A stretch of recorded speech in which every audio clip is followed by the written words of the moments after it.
This is Find Your Dream Job, the podcast that helps you get hired, have the career you want, and make a difference in life. I'm Mac Pritchard, your host and publisher of Mac's List. I'm joined by my co-hosts, Ben Forstag, our managing director, and Jenna Forstrom, our community manager. This week, we're talking about the 3 biggest obstacles to your dream career and how you can overcome them. Our show is brought to you by Land Your Dream Job Anywhere, the new book from Mac's List coming on February 1st. Land Your Dream Job Anywhere shows you how to find meaningful, well-paying work wherever you live. For more information, visit maxlist.org/anywhere.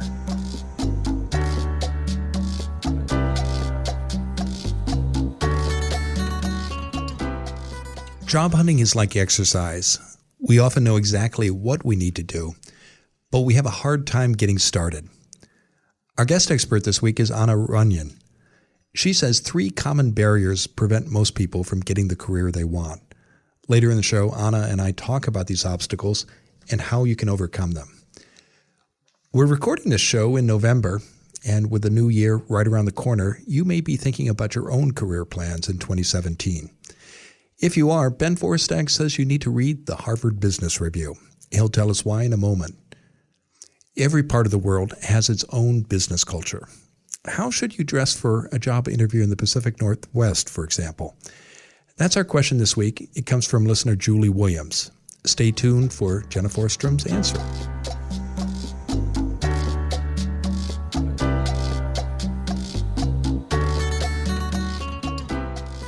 First, as always, let's check in with the Mac's List team. Now, have you two ever been stuck in your career or maybe in a job facing barriers that just might have seemed insurmountable? And how did you move ahead? Plenty of times for me. I feel like I've probably had 2 or 3 kind of distinct careers in my life so far. And in each one, I felt a little bit trapped, that I wasn't 100% happy, but I didn't know how to take that next step to something different because it felt like all I was qualified to do was what I was doing right then.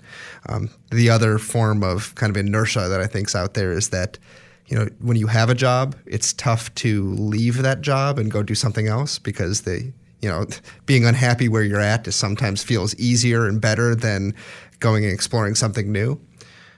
I think for me, what's really helped has been when I've had these abrupt stops from work, whether because I was moving or I got married or in one case because I literally quit my job, that spurred me to action. That there have been several times in my life, and I've shared one of these on the podcast before where, I was not really happy in a job I had and I'd reach this moment of crisis and then they'd pay me off a little bit more and then I'd be bought off and be happy for a couple more months. And the cycle kept going on and on for a year. And it wasn't until I finally just moved because I got married and moved to Oregon that I was able to break free of that cycle. And that need to go find a new job then, I didn't have anything to fall back on, really helped me. And that spurred me to action. Yeah, so it allowed you to hit the reset button and gotcha. It helped you get rid of that inertia that was holding you back. Yeah, sometimes crises are opportunities. Yeah. Now, Jenna, what about you? What are some barriers that you might have encountered during your job search or in your career, and how did you overcome them? Good question.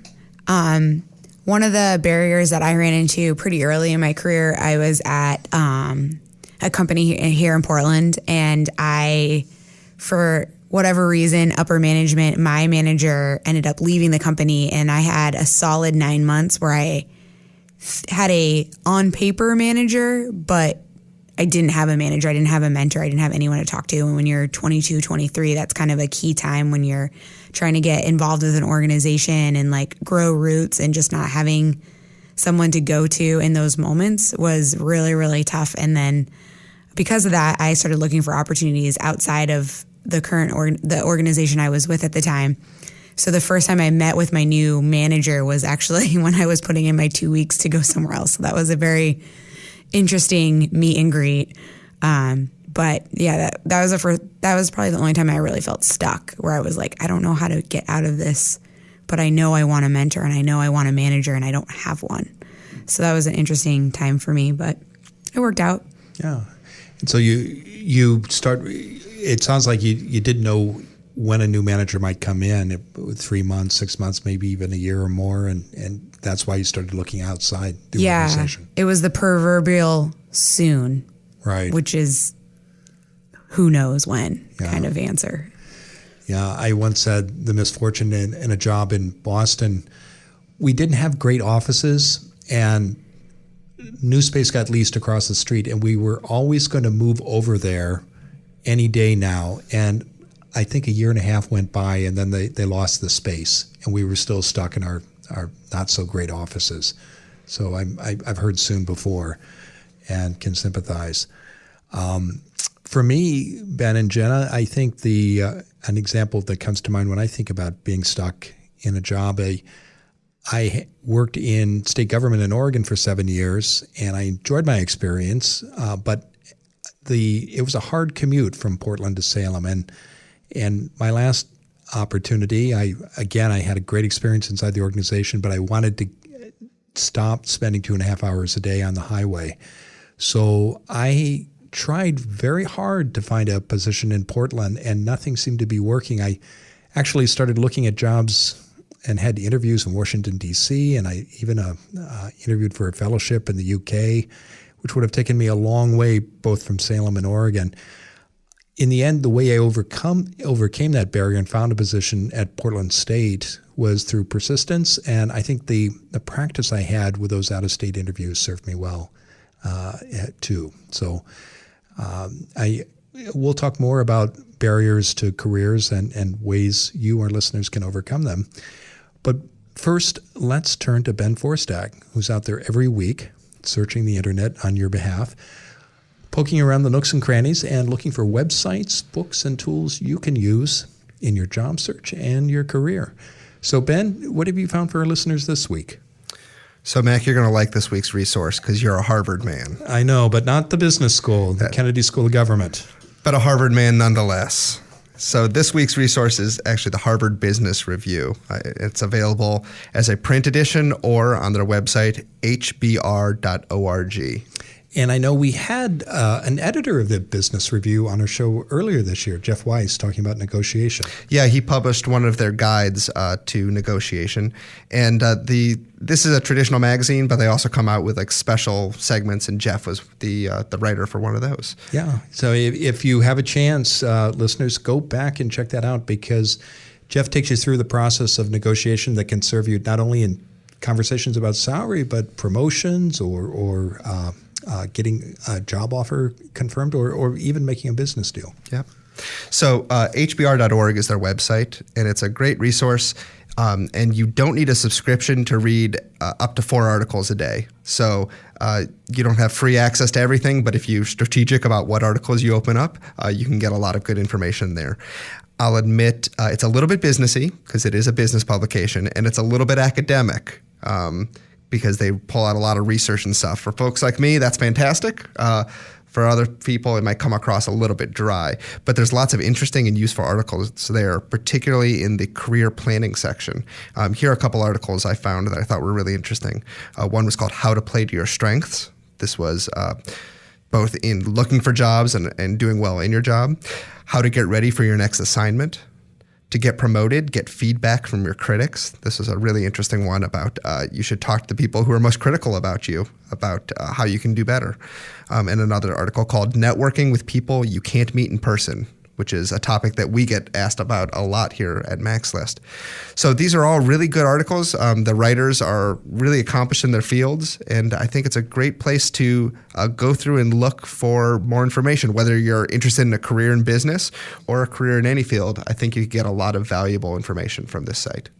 Good. I like your last point, Ben, because I can imagine people are wondering, well, isn't this for people who work in corporations? I'm at a nonprofit or I'm in a public agency. Is this really relevant to my career and the work I do?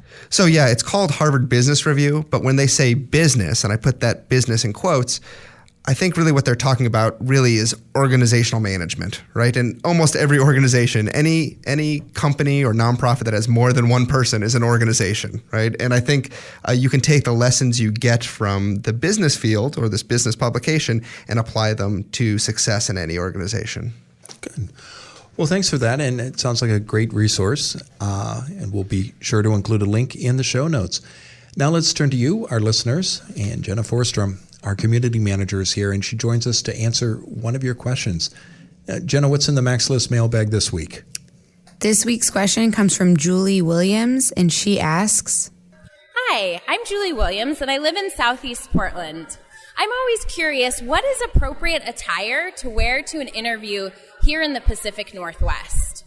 So Mac and Ben, you might have noticed there was some background noise when we were interviewing Julie. So shout out for Julie for doing this for us and asking a question. But she was at a recent networking event that Max List put on with Oregon School of Journalism. And we were talking about opportunities in career change communications.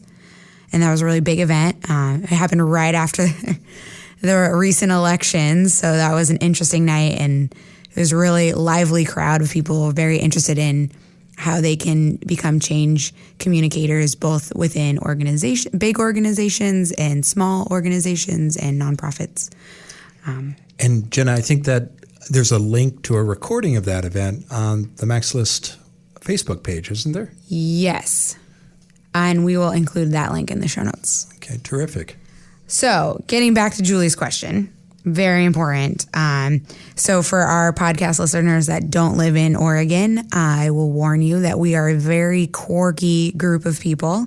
And I've gone to formal fundraising events where I've seen women in ball gowns talking next to men in what I call the Canadian tuxedo, which is denim jeans and a denim top. So we're the idea of formal is it's a wide interpretation in Oregon. So I loved her question about what do you wear to an interview in Portland. We have a whole bonus podcast all about this with Cecilia, the old community manager here at Max List.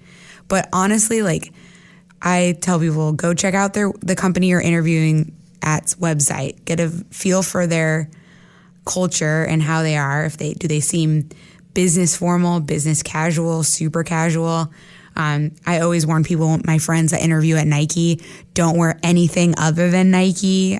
So if you show up to an interview and you're wearing Adidas sneakers, that's instant no. So it's called No Brand X. It's kind of the communication we talk about. So get to know the company and then always just go 1 degree above that, right? So you want to be the most, if there's any doubt, you just want to make sure that you're on the more formal side of the clothing options here in Portland.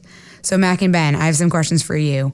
1, have you ever made a faux pas clothing-wise, aside from dressing like one another, which happens on the daily? And then 2, do you have any other tips for Julie? Ben, do you want to lead off on the faux pas? I am a paragon of proper fashion and etiquette. I'm going to address the second point first, though. So yes, Portland is a quirky place, and in the 3 years since I've moved here, I've gone from wearing slacks and a button-up shirt every day to wearing jeans and sneakers every day. So there's certainly a laid-back atmosphere here. But my personal opinion when it comes to interviewing is you can never be too overdressed, right? And short of showing up in a tuxedo, I would really urge anyone to show up in a professional suit or sports coat with a tie, a shirt, slacks, and nice shoes. The time to dress like the employees is when you've got that job offer. And that's when I say it's safe to wear the hoodie and jeans and so forth. Until then, I don't think you're going to turn anyone off if you show up dressed professionally. Again, I wouldn't show up in a top hat and spats and a long-tailed coat, but a conservative outfit, I think, is always best to go when you're interviewing at an organization. I love the reference to spats. I am imagining many people have no idea what you're talking about. I have no idea what you're talking about. I'm a proud possessor of a photograph of my grandfather McClure in the 1930s dressed and he has spats on. It's a cover that goes over your shoe. Like waiters? No. Or like formal? It's typically men would wear wingtip shoes in the 1920s and 30s, and then spats would be a cloth covering that would go over the shoe and under the sole, and it would add just some style to the leather. Okay. Anyway, that's not why we're here to talk about fashion tips from the 1930s. To answer your questions, which I think are terrific, Jenna, I'm sure I've made fashion faux pas. None come immediately to mind. I did learn quickly when I came to Oregon 25 years ago in the 1990s that it was a much less formal place than the East Coast, where I'd lived for 9 years. And so I arrived with a closet full of suits, and over time gradually ditched them all for business casual uniform that people wear here. And I think that has served me well. I do agree with you both about the importance of dressing it up one notch when you go on an interview. So figure out what the culture is. And I think even, I think for most places, even in Oregon, for men wearing a jacket and a tie, or for women wearing business attire on that first formal job interview is a must-do. Awesome. Thanks, guys. Yeah. And thanks, Julie, for calling in. Well, thank you, Julie, and thank you, Jenna and Ben, for sharing your advice about dressing for job interviews in the Pacific Northwest. If you've got a question for Jenna, please email her. Her address is jenna@maxlist.org, or call our listener line. That number is area code 716-562-8225. That's 716-JOB-TALK. If we use your question on the show, we'll send you a copy of Land Your Dream Job Anywhere or a Max List coffee mug. It's your choice. Now, these segments by Jenna and Ben are brought to you by Land Your Dream Job Anywhere. That's the new book from Max List, and it's coming on February 1st. For 15 years at Max List, we've helped job seekers in Portland, Oregon find meaningful, well-paying, and rewarding jobs that they love. Now we put all of our best job hunting advice in one new book that can help you no matter where you live. Just like this podcast, our new book offers practical, actionable, and proven tools you can use right away.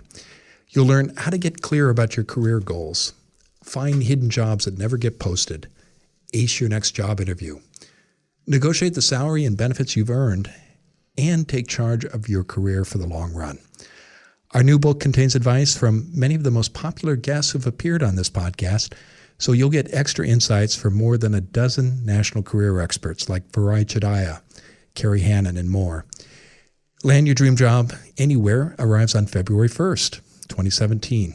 But don't wait. Join our pre-launch mailing list now, and we'll send you the first chapter free. Visit maxlist.org/anywhere. Now let's turn to this week's guest expert, Anna Runyan.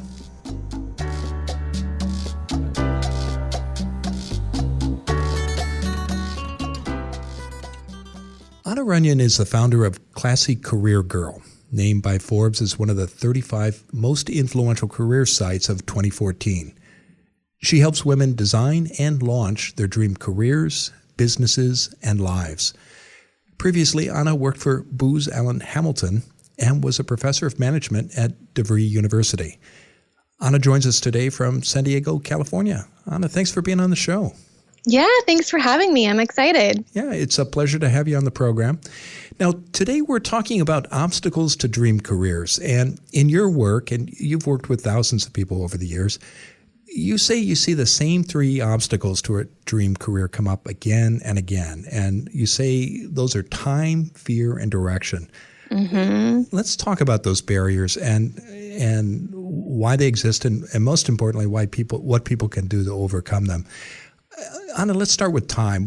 Why is this important, and why is it a barrier?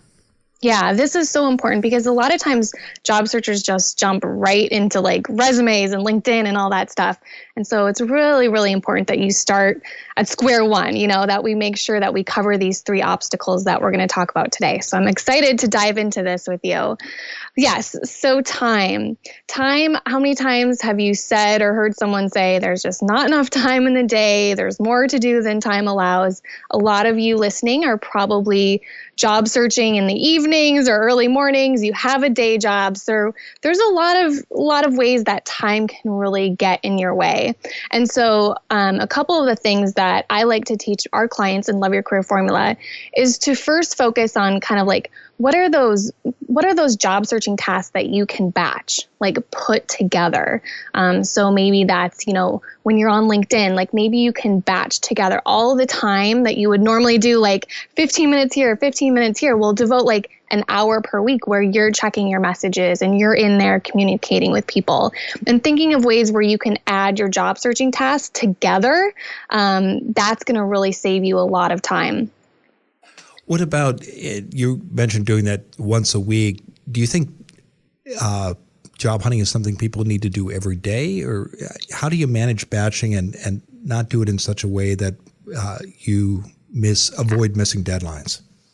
Yeah, so I'm all about baby steps and imperfect action. So if you have 5 minutes here, 10 minutes here, like I'm not like a strict, like you have to do something every single day. Obviously, that's going to benefit you and help you. But a lot of the women that I do work with, they do have the day jobs, they do have families. And so it's really about something is better than nothing. If you can get 15 minutes, 30 minutes a week, obviously the more you put in, the more you're going to get out. But I don't want anyone to make time like the excuse at all. But I would definitely try and block out your calendar. So this is something I do myself every week, is I have planning time. So I plan out my week, what my priorities are. So I would recommend that you take your job searching time and add that into your calendar and block it off and guard it. Like this is like your priority. This is very, very important. And I know a lot of times, people are scheduling things on our calendar and we feel like our calendar is just running out of control. And so I think it's very, very important before the week starts to look at your calendar, block out time in your day. Like maybe Mondays is your LinkedIn day. And so you have an hour when your daughter goes to bed between 7 and 8, and that's when you do LinkedIn every week. Maybe every Tuesday, you try to go to a networking event. Maybe every Wednesday at lunch, you have some extra time. So every Wednesday, you schedule an informational interview. So I like to kind of put certain days of the week. I do this myself. Like I do blogs certain day. I do my social media certain days. And so I think that just kind of helps me get in the mindset. So when Tuesday's here, I know what I need to do. And same with LinkedIn. Fridays are my LinkedIn days. So that's when I go into LinkedIn, I check all my messages that pile up throughout the week, and I start connecting and talking to people and publish a post. I try and publish a post every Friday too. So that just helps me focus. Like during the week when it's really busy, I'm not worried about all the LinkedIn messages coming in because I know on Friday I'll get to those at that one point of time.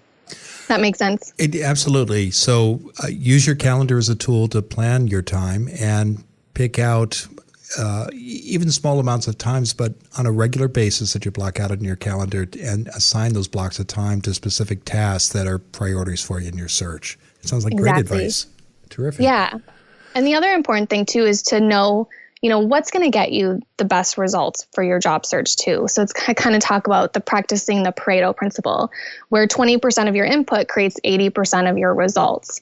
And so as a job searcher, you want to think about, or, if you're starting a business too, like whatever you're doing, you have to think about what 20% of your input is going to create 80% of your results. And so when you're job searching, we all know this, but hopefully everyone listening does too. Networking is the number one way to get hired now. So, putting less emphasis on the online job search, even the resume stuff, I recommend putting all of your effort as much as possible into networking and trying to get referrals and talking to people and meeting people. And so when you're planning out your week, like we were just talking about, making sure that you're putting the emphasis on networking. When you were rattling off your list of possible tasks, I didn't hear spend every day looking at job boards and applying for jobs. And they're and at MaxList, we run a job board, so we're very proud of it and the listings we have, and we know it's valuable to employers who use it. But I like what you're saying about doing other things as well. Yeah, and even if I love the strategy of going to a job board, finding a company, finding a job that you really want to work with. So reviewing your website, but then reaching out to people who might work there too. Like how can you go about this in multiple ways? You can apply to the job, But then how can you reach out to someone on LinkedIn? How can you contact them? How can you learn more about the company? Can you follow the company on LinkedIn? So I think that I think a lot of people start, but they don't add the networking to their tasks too. And it's kind of a big picture of their job search. Okay, so the first barrier that we've been talking about is time. The second one is fear. Let's talk about the specific fears you see, Anna, in the people you work with when it comes to job hunting. Yeah, so fear is a big one. Fear, the most important one that I see is regarding fear is like the fear of being like the imposter, fear of not knowing how to do something so that they don't even apply to the job because they don't think that they're qualified for the job. And so that's just something to be aware of if you've been thinking that way, or if you think like, oh gosh, I could never interview for that job, or I would never be called for that job, or I could never have that job. You have to be very aware of how you're thinking. You have to get around a supportive community that's going to help you and support you. I know I have a mastermind group that's like, you can do it, Anna, like cheering me on. And that's really the type of support network that you need to have as well. And just being aware of the thoughts that you're telling yourself. I'm a huge fan of affirmations, repeating positive thoughts in the morning, at night. Job searching, it can be tough. Like, this is not easy at all. And that's why really just being around positive people, surrounding yourself with positive stuff in your mind all the time, listening to great podcasts just like this one is going to really help you change your mindset and really see that you can do this. I think a lot of informational interviews, talking to experts in the fields that you want to go into, you're going to ask them, how could I have a position like you? Like, how did you get to your position? And starting to break down, like, what are those steps that you need to take instead of just letting the fear control you. I think that's really important. You mentioned reaching out to other people and perhaps being part of a mastermind group. And what are some other groups or communities that you see job seekers use to help them change that mindset and overcome those doubts and fears? I think Facebook groups are a really positive place to hang out. I know we have one that, it's all about supporting and helping each other. I know there's networking events in every city, that are beneficial. You have to find the right one. From my perspective, I think I'm an introvert. So for me, it's always been the one-on-one is what I have tried to do as much as possible, because that's kind of what fits me better. I like to sit down with one person and kind of like hear their story and learn from them. So I think that's important too, kind of figure out like, what do you like doing the best? Do you like going to that networking event? Do you like, meeting with people one-on-one? I'm in San Diego. I could list off, plenty of San Diego places too, but I think utilizing the online world, the Facebook groups, there's LinkedIn groups, there's so many forums. If you Google, a forum for the type of career that the industry that you're going into, that's a great idea as well. Well, I want to move on to the third barrier in a moment, but just quickly, Anna, I'd love your suggestion that particularly for introverts, but I think it applies to all personality types, reaching out to others one-on-one. I see people struggle with that. And what's your best tip, Anna, for if you want to reach out to someone and have a conversation? How do you see people do that successfully? What's your best tip for making that happen? Yeah, so it all comes from my experience doing this. Back in 2011, I did a networking challenge where I met with 4 people I did know and 4 people I did not know every month of the year, and I was blogging about it. And so I learned personally doing informational interviews and reaching out to people. The hardest part was exactly what you're talking about, getting over that fear of sending that email. But almost everyone I contacted emailed me back, responded me back with an email with an informational interview. So you have to know, first of all, kind of like, what's the worst thing that can happen if you send that email, if you go after your goals? What's the best thing that can happen? And then really, is it worth it to go in? Of course, it's worth it, So first of all, getting past that fear barrier. But then also, practically, it's a simple message, either an email or on LinkedIn, sending a short little paragraph saying that, where your experience in your career and what you've done today, where you are at right now would really benefit me. with my goals and where I want to be. And I really admire, this is where you show, you've done some research on who they are and their career, and tell them that, tell them why you want to talk to them. Ask for 15 minutes of their time. Most people have 15 minutes, and most people really do want to help other people. Like, I get these messages too, and I say yes because they're very well crafted usually they've been following my advice when they've asked me. So they're very well crafted. I mean, it's complimenting them, it's complimenting their career. It's making them want to give back and mentor and help other people. And most people want to do that. So you're really just asking for 15 minutes of their time. Yeah, and I certainly have had that experience myself when I've been out there looking for work and finding that people do want to help and they do want to say yes. And there are challenges to make it easy for them to do that. Well, let's move on to barrier number 3, and that is direction. Tell us about direction. Why do people struggle with this? Why is this so important in a job search? Yeah, so this is one of the things that many times people just kind of jump into the resume and LinkedIn and interviewing stuff without really uncovering what that ideal career fit is for them. So that's like number one. This is really my passion. Like, what I love helping people with is just that very beginning part of really figuring out like what is that ideal career fit for them, because it's going to make the resume so much easier, the interview so much easier, it's going to make networking so much easier, and then eventually it's going to make your career so much more successful when you start at the very beginning and really determine what that ideal career fit is for you. And it all kind of goes back to, looking at your previous career experiences, like the job you're in right now, like what do you really, really love doing and what do you not like doing, so that you can create a list of things that you really enjoy doing. It's one thing I did. I was in finance, and I realized the times I was like loving my job were the times where I was teaching and mentoring others about finance. It wasn't actually when I was doing my job of finance. And so that kind of got me started along this journey, this path of trying to do more teaching and training, whatever the topic is. I enjoy doing that. So that's kind of like the first thing, is looking at your previous career experiences. Well, terrific. And what is the next natural step after you reflect on what you've done and what you enjoy doing best? How do you get clear about that direction?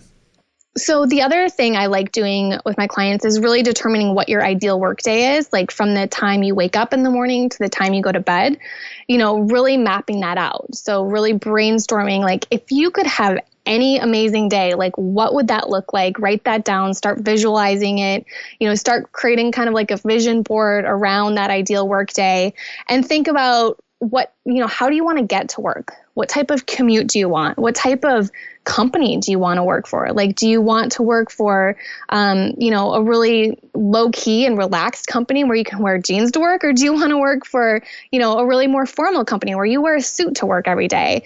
And so really starting to imagine that. Do you want to go out for lunch every day? Do you want to eat at your desk? Like, what do you do after your day? So that's huge, because then you know where you're going. And when you do those informational interviews we were talking about, you can start to see if your ideal workday matches the ideal workday of the person you're doing the interview with. So you can start asking them questions about what their company is like, what their job is like, and see if it matches up with your ideal workday. This is another thing I did. I thought I wanted to be a lawyer when I was in college, so I did an informational interview with a lawyer. And I realized during that informational interview that I didn't really want to be a lawyer. So instead of me going to law school and taking LSAT, like all that stuff, the informational interview just kind of made me realize this wasn't the right path for me. Oh, that's excellent advice. Well, Anna, tell us what's next for you. What's coming up for you and your company? Yeah, so we're really excited. We are working hard on Love Your Career Formula, which is our membership site for job searchers, going from really figuring out what your ideal career fit is, and then moving into the job searcher phase, which is figuring out your resume, your LinkedIn, and then transitioning into becoming a leader in your company as well. And so that's called Love Your Career Formula. It's at loveyourcareerformula.com, and that's what we're working really hard on right now. Well, terrific. We'll include a link to that in the show notes. And I know listeners can also find you at classycareergirl.com. Yes. All right. Anna, thanks for joining us on the show today. You're welcome. Thanks for having me. You're welcome. Take care.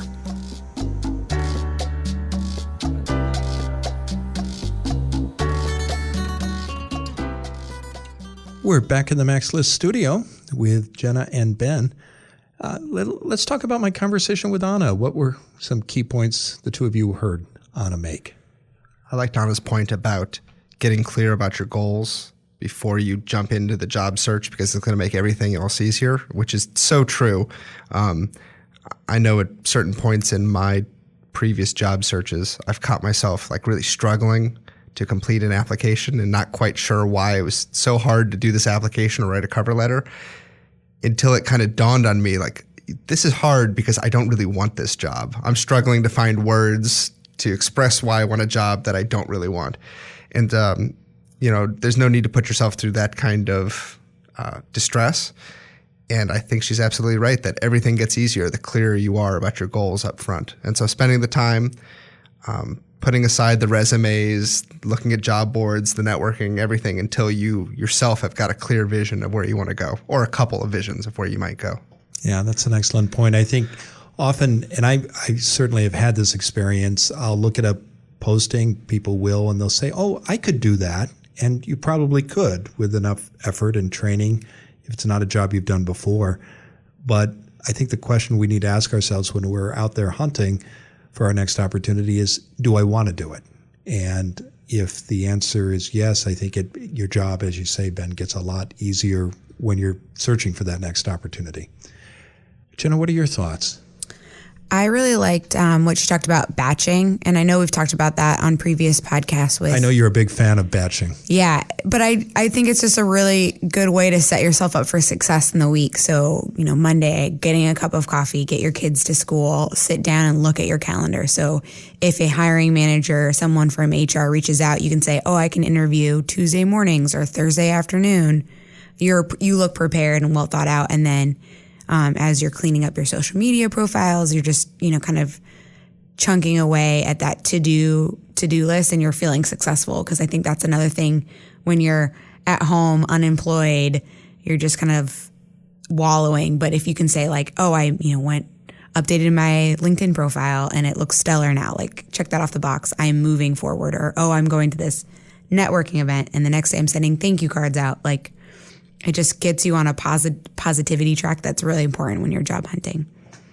I also really liked your point about taking the time to think about what you're going to do. Just think about your schedule ahead. I know on Friday afternoons when I have time to do that and think about the week ahead, everything else seems to get easier the next week. And I certainly don't stress about it over the weekend.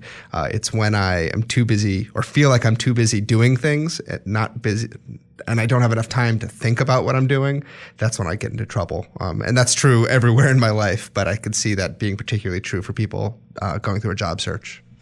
Yeah, you can get overwhelmed, I think, by all the tasks that you could possibly do in a search or any project. And coincidentally, this weekend I started reading a book by Anne Lamott about writing. It's called Bird by Bird. And the title is inspired by an experience she had with her family. And when she was a girl, her brother had 3 months to work on a report about birds, and he had a stack of books. And he didn't begin until the day before. And he was very anxious. And his father or dad said to her brother, just take it bird by bird.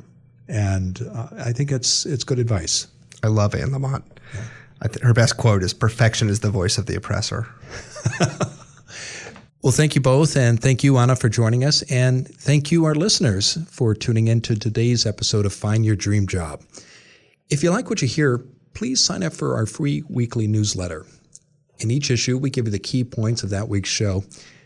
We also include links to all the resources mentioned, and you get a transcript of the full episode.